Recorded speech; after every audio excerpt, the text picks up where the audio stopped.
see vahemaa sellest rampast nii-öelda kuni paagiste taga otsani ei tohi olla suurem kui 1 meeter.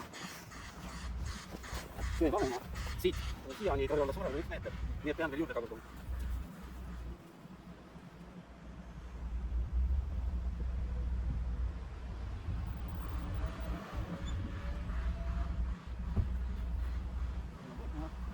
Ja korras.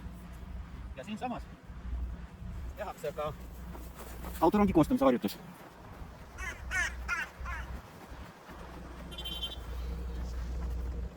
Autorongi koostamine.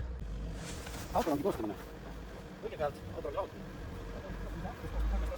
Lati, sõidad ette, panete kokku, tema osa või roll.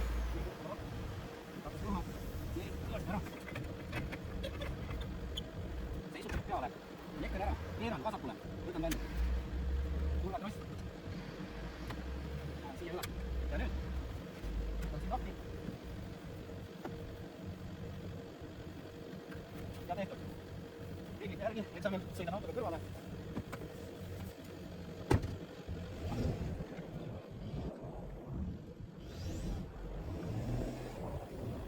Liigu sain kõrvale.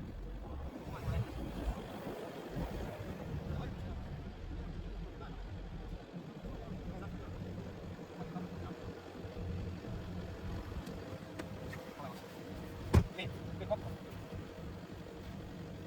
Mina teen suht ruttu, ei kiirustama, ei saa millegi pea. Aeg on 10 minutit, tehti rahulikult. Nii, kuni klõps käib. Klõps käis ära. Siiri, hakkab. Soovis ära. Las kinni. Seda on lahti lähe. Elekter. Andin see nukuga alla. Ja keeran nüüd. Nii, ja nüüd kolmas osa. Autorongi kontroll. Lähen autosse, olen loomutuled liikuma, ei suunad tuleb ennast. Ära kontrolli. Ja nüüd teeme kontrolli. Haagise rehv on korras. Autorehvid on korras. Suunatulid vilgub. Lähituled põlevad, suunatuled vilguvad. Number on koha peale puhas. Teiselt poolt täpselt samamoodi. Rehvid, suunatuli. Sõidub ääretuled põlevad, suunatuled vilguvad. Numbrid tuled korras. Kindlad ei tohi siia jääda. Nii, tuleme siia poole. Ja nüüd siit näeme, et ka haagise taga ääretuled põlevad, suunatuled vilguvad, numbrituled põlevad. Ja eksamil on niimoodi, et teil on eksamineerija või sõiduõpetaja abiks. Küsite, et ta vaataks, kas pidurituled ka sütivad, kui te lähete autosse ja vajutate pidureid. Panete tagurpidi käigu sisse, eksamineerija või sõiduõpetaja vaatab, kas tagurdustuli sütib olema. Ja sellega platsi eksam lõpeb ära ja järgneb linnasõit.